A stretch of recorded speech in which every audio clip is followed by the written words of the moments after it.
Hello everyone and welcome back to our YouTube channel. And today we'll be discussing about the concept of value. Say the concept of value.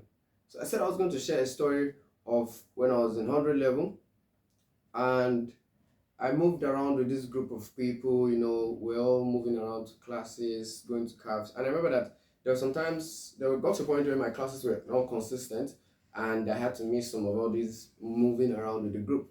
I remember that when, classes got corrected and I started moving around, like, it was like as if I never really left, right? Nobody noticed that I had extra classes. Like, I was not always there the way I used to be, right? And it taught me this sense of value, right? Because you don't forget, you don't mistakenly forget anything you value, right? You are always conscious of it. You're always, oh my God, is it here? Is it here? Right? You're always conscious of it, right? So I told myself that I personally wanted to become a person of value. I wanted to become a person of value. So now, what is value? Right? So some value is something that is helpful, something that is functional, something that is desirable, something that is expensive, right? But the concept of value I want to introduce to you is that value is based on rarity. So let's say rarity. So now, what is rarity? Rarity can be defined as how rare, literally, that's rarity. How rare is it? How scarce is it in the market? Right? At some point in the world, being a computer literate was scarce. That's why you see people when they go for an interview, oh, are you computer literate? Yes, sir. So that person automatically had value because of that skill. So now that computer literacy is everywhere, being a computer literate is no more as valuable as the way it used to be because of its lost its ability of being rare. So you could say value is directly proportional to rarity. How rare a thing is how valuable it is. Let me give you another example. We have coal or crude oil, right? So you see, crude oil is very valuable, right? And the reason it's being is because of the fact that it is not found everywhere in the world. Crude oil is not found everywhere. You don't just go to your backyard and say, oh my God, I dug up crude oil. No, you can't find it like that. Crude oil is found at certain places, and the process of all those things is what makes it valuable.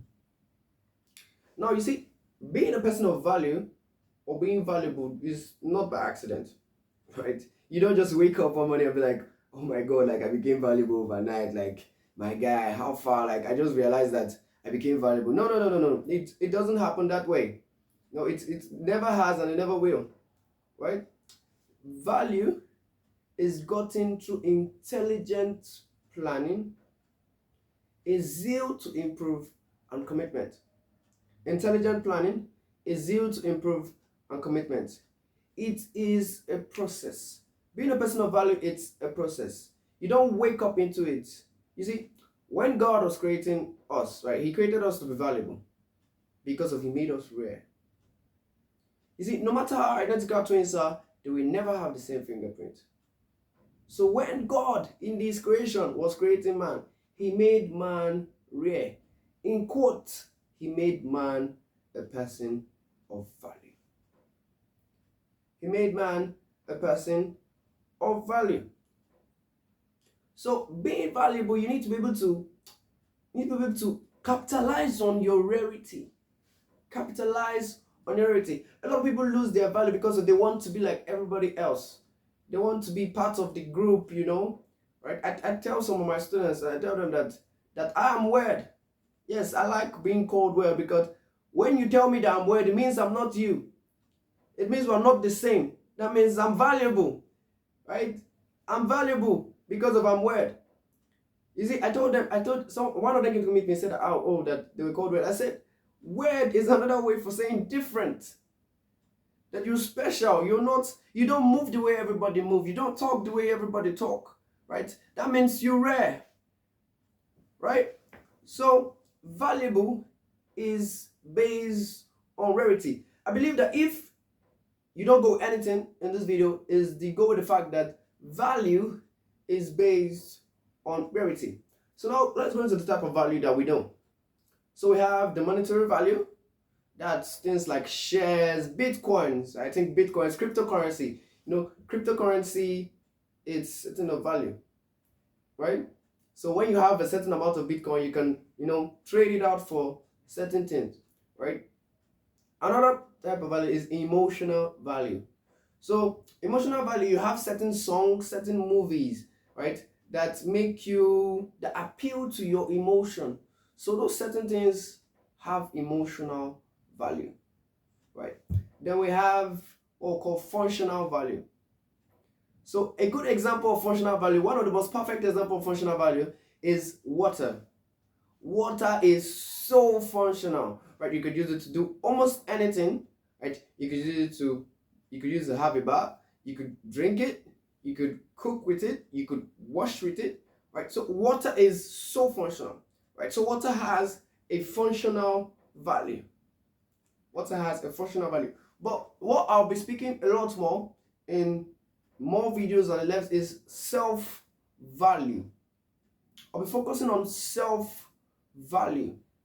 So now what's self-value? Self-value is the knowing of how rare you are.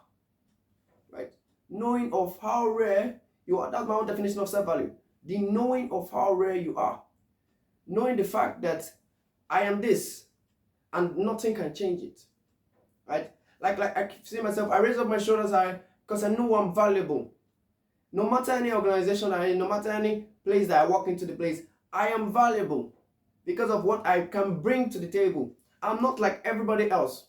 I've had interviews and I tell them, right, I think I had an interview just earlier this year, and I remember talking to the client and she said that she doesn't just know, right? She doesn't just know, but she wants me to do that job, right? She doesn't know me, I know, right?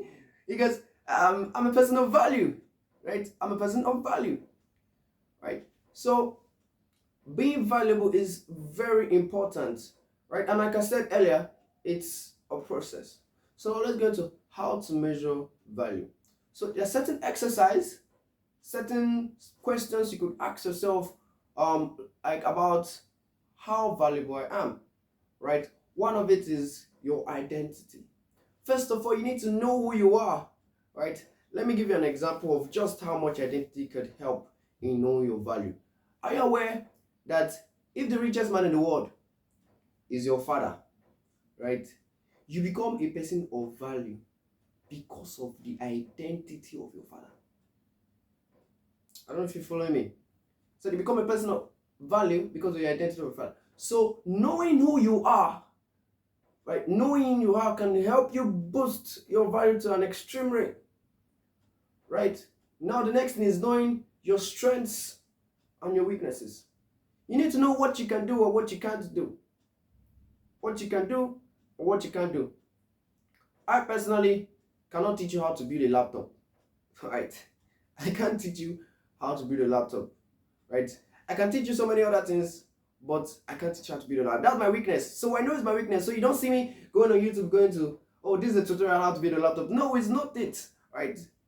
My strength is in public speaking. My strength is in educating others, making life better.